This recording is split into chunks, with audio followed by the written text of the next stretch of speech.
Olá, galerinha do segundo ano do ensino médio, tudo bem com vocês? Então, gente, vamos lá. Vamos estudar hoje alguns fenômenos ópticos, né, em referência aí às refrações. E vamos até falar um pouco ainda nessa aula sobre as lentes, né, lentes esféricas. Bom, vamos lá. Primeiro fenômeno óptico referente à refração que a gente tem aqui é o dióptro plano. E vamos entender o que é isso. Bom, tentem entender meu esqueminha, tá? Aqui é um observador que está olhando na margem de um rio e no fundo do rio tem um peixe. Tudo bem? O que acontece? A gente sabe que, como a água e o ar são meios diferentes, quando a luz passar por eles, vai acontecer o fenômeno de refração que desvia esse raio de luz. Então, vamos supor assim, eu sei que o peixe não está emitindo luz, tá, gente? A gente sabe que tem o sol vai mandar a luz para bater no peixe, o peixe vai refletir uma parte dessa luz, sabemos disso. Mas esquece essa primeira parte. Vamos pensar só do peixe, da luz que está sendo refletida, ou seja, sai do peixe até nosso olho. Sim, esse desenho é um olho, sejam criativos. O que acontece é o seguinte, meu peixe aqui embaixo está emitindo uma luz. Essa luz, ela tende a viajar em linha reta. Então, se não houvesse mudança de plano, ela iria viajar assim, ó, em linha reta. Ela iria aqui para cima, esse raio luminoso. Como eu tenho uma mudança de plano, né, entre esses meios, acontece um desvio nessa luz. E essa luz chega nos nossos olhos. O que acontece é que o nosso cérebro ele não está habituado, ele não entende que essa luz sofreu um desvio. Evolutivamente, os nossos olhos aprenderam que nós enxergamos raios que viajam sempre em linha reta e não sofrem desvios. Ou seja, o nosso olho entende que esse raio que está chegando no nosso olho, ele está vindo de maneira retilínea desde o objeto que estamos enxergando. Então, o que o nosso cérebro vai entender, a mensagem que nós iremos interpretar é que esse peixe, ao invés dele estar aqui embaixo, ele está mais para cima.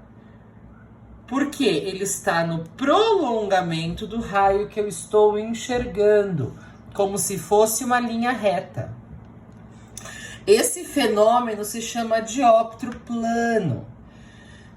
E eu tenho uma relação muito interessante, aonde a distância da minha imagem, aqui até a mudança de meio, dividido pela distância do objeto real até a mudança de meio, é igual ao índice de refração aonde está o observador, dividido pelo índice de refração onde está o objeto. Então, primeira coisa, o que a gente vai enxergar? Qual é o efeito que isso causa no nosso cérebro? Eu começo a enxergar coisas que estão mais profundas, mais perto. Então, muitas vezes eu vou, por exemplo, olhar para uma piscina e ao enxergar o fundo dessa piscina, eu vou ver esse fundo bem perto. Mas é uma ilusão de ótica, é uma impressão. A hora que eu entrar na piscina, eu vou ver que o meu pé vai mais fundo do que eu imaginava. Essa sensação de profundidade, ela é alterada. Além disso, com essa fórmula, eu consigo descobrir tanto a relação entre os índices de refração quanto essas distâncias. Então, repetindo, a distância que da imagem que eu produzo no meu cérebro sobre a distância real do objeto, ambas distâncias em relação à mudança de meio, é igual ao índice de refração onde o observador está presente, dividido pelo índice de refração de onde está o objeto. Tudo bem? Bom, vamos lá. Em seguida, nós temos o fenômeno de refração atmosférica. Então, o que nós temos? Vamos pensar que aqui é o planeta Terra. Aqui eu tenho um observador no planeta Terra e aqui eu tenho um astro qualquer. E esse azulzinho é um astro qualquer, a Lua, uma estrela ou alguma outra coisa. Dessa estrela, dessa lua, desse astro, desse satélite, vai sair raios luminosos. Pode ser tanto emitido quanto refletido, não importa. Quando esses raios luminosos começam a adentrar a atmosfera terrestre, essa atmosfera terrestre ela tem um índice de refração diferente do vácuo. Então, conforme esse raio de luz que sai do astro vai adentrando a atmosfera terrestre, eu vou tendo constantes desvios e constantes refrações desse raio luminoso. Então, desvia muitas vezes. Porque conforme a gente adentra, né, a atmosfera, que tem troposfera, tem exosfera, tem várias aqui partes da nossa atmosfera, a cada passagem que ele tem que muda a densidade desse ar e gases diferentes estão presentes, acontece um desvio nesse raio luminoso. Quando ele chega no meu olho, ele chega desviado. Pelo mesmo princípio que acontece lá, que a gente viu no dióptro, meu olho ele vai entender que eu sempre estou enxergando em linha reta. Então, a imagem que eu estou produzindo do meu satélite, ela sempre está numa posição diferente do que a posição real. Então, aqui eu tenho meu objeto na posição real dele. Em preto, eu tenho a imagem que eu faço dele, o que eu enxergo. Porque se meu olho, meu cérebro só entende em linha reta essa luz, ela vai fazer uma imagem que não está na real posição que o meu objeto se encontra. Tudo bem? Além disso, nós temos outro fenômeno, que é quando eu tenho uma lâmina de bases paralelas. Então, o que eu tenho aqui? Vamos supor que aqui eu tenho ar em volta e aqui eu tenho uma lâmina de vidro. Esses índices de refração, eles são diferentes entre a lâmina e o ar. O que vai acontecer? O raio de luz ele vem através do ar e atinge a lâmina. Quando isso acontece, causa um desvio. Aí esse raio de luz ele vai se propagar dentro da minha lâmina de vidro até que ele atinja a outra ponta. E no momento em que ele retorna para o ar, acontece outro desvio. Só que nessa situação existem duas condições específicas. Primeiro, o meio inicial é igual ao meio final. O meio que esse raio está começando é o mesmo com que ele vai terminar.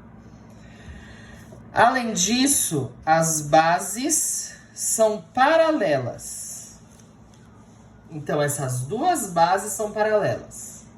Em decorrência dessas duas características específicas, na hora que acontece o segundo desvio, este raio refratado ele está na mesma angulação do primeiro raio emitido, do primeiro raio incidente. É como se eu pegasse esse daqui e fizesse uma continuação do anterior, na mesma angulação. Ou seja, o primeiro ângulo de incidência, que é o θ1, ele é exatamente igual ao último ângulo de refração, que é o θ3. Então, apenas porque esses meios são iguais e porque as bases são paralelas, esse último raio refratado, ele é uma continuação do primeiro raio incidido na mesma angulação. Tudo bem? É como se retornasse ao estado inicial, tá, gente? Temos também o fenômeno do prisma refletor. O que é um prisma refletor? É um prisma que vai usar como base um formato de um triângulo retângulo, tá? Então, quando eu olhar para um prisma, o que vai acontecer? O refletor, tá, gente? Tá vindo aqui um raio luminoso. Esse raio luminoso, ele vai mudar de meio na normal. Se ele muda de meio na normal, não acontece desvio. Ele segue em linha reta. A hora que ele atinge esta parede interna do meu prisma, acontece o fenômeno de reflexão total. Esse raio não é refratado para fora, ele é refletido completamente, seguindo lá aquelas leis que a gente já tinha visto de reflexão, que mantém o ângulo com a normal, isso e aquilo. Então, acontece uma reflexão. Bateu nesse ponto aqui, também acontece uma reflexão total. Então, esse raio não é refratado. O que acontece é que ele retorna para o meio. Toda luz que está entrando no meu prisma refletor, ela sofre uma refração, 2 reflexões e uma refração de novo, retornando ao meio em que ela se iniciou. Eu tenho uma aplicação muito prática disso, que é aquelas tartarugas de estrada, não sei se vocês conhecem com outro nome, que é aqueles objetos que você está dirigindo na estrada. Deixa eu ver se consigo desenhar aqui. Você está dirigindo na estrada, aí aqui no meio tem uns quadradinhos que quando o farol do carro pega, ele fica brilhante, que geralmente é para avisar o motorista que ali é separação de faixa. Então aqui está o meu carro com o farol, a hora que o farol pega na tartaruga, ela brilha, a luz volta pra gente.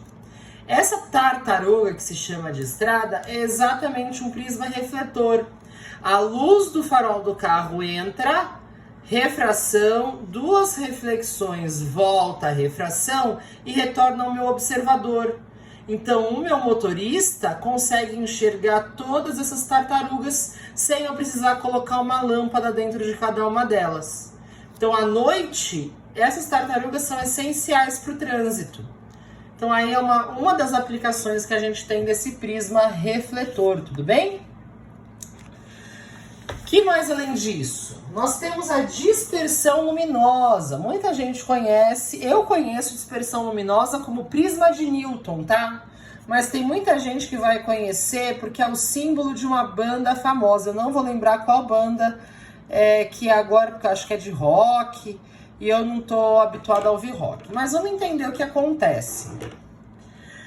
Aqui eu tenho um prisma de Newton, vou representar por um triângulo, mas isso é tridimensional, é um prisma, tá? Um prisma de base retangular. O que vai acontecer? Essa luz branca, que é a luz que tem todas as cores unidas, ela vai emitir, né? Vai ser um raio emitido dentro do meu prisma. E aqui vai acontecer diversas refrações, né? Quando ele vai passando pelo prisma, ele vai acontecendo diversas refrações. O que acontece é aquele efeito que vai separar as cores.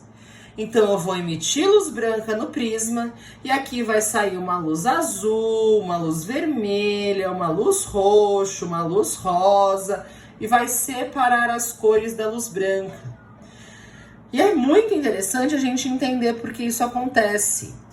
Quando todas essas cores estão juntas, elas têm uma velocidade muito semelhante. Então, por exemplo, no vácuo, todas essas cores se unem na mesma velocidade para formar a luz branca. Mas o que acontece é que quando eu separo essas luzes, né, essas cores, esses feixes luminosos de cores diferentes, cada cor vai ter uma velocidade diferente. Então, como as velocidades são diferentes, o ângulo que ela vai sair da refração vai ser diferente. Então, importantíssimo, por que isso acontece? A cor tem velocidades diferentes. Como ela tem velocidades diferentes, o ângulo de refração vai ser diferente de uma para outra. Por isso que causa essa separação das cores, tá? Que é muito conhecida, muito usada, tem banda que usa, um monte de gente tatua, mas no fim não sabe nem por que acontece essa separação. Então é um fenômeno de refração que separa as cores pela velocidade, tá bom? Bom, esses são os principais fenômenos aí da refração, mas vamos ver um pouco sobre lentes esféricas antes de terminar a aula. Vou ter dois grandes tipos de lente. As lentes convexas e as lentes côncavas. Assim como os espelhos, tanto a côncava quanto a convexa são cortes de uma esfera, em partes diferentes. O que vai acontecer? Todas essas lentes vai fazer a passagem da luz e elas vão desviar esse raio luminoso por refração. Então, por exemplo, pensem que a gente está pensando em óculos, tá? Óculos de grau. O óculos de grau, ele trabalha com lentes esféricas, tanto côncavas quanto convexas. Depois a gente vai entender um pouquinho melhor o funcionamento dos óculos, mas vamos ver pelo menos as classificações e como ela funciona. A lente convexa, ela é chamada de lente de borda fina. Por que borda fina? Se eu olhar as pontas, elas são mais finas que o meio. Então aqui, ó, eu tenho lentes de bordas finas, porque as pontas são mais finas que o meio. E eu tenho três classificações específicas. A biconvexa, que é aquela que é feita com os dois lados convexos. Eu tenho a lente plano convexa, aonde um lado tem uma lente plana, no outro uma convexa. E a terceira é uma lente côncavo convexa. Por quê? Eu tenho desse lado convexa, desse lado côncava. Tudo bem? Ao contrário, desse lado côncava, desse lado convexa. Desculpa. Tudo bem? E eu também tenho as lentes côncavas, que são chamadas de borda grossa. Por quê? Porque as bordas dela, ó, ou borda espessa também pode ser, tá, gente? Porque as bordas são sempre mais grossas que o centro, tá? Eu tenho uma lente bicôncava, que é composta por duas lentes côncavas. Eu tenho uma lente plano côncava.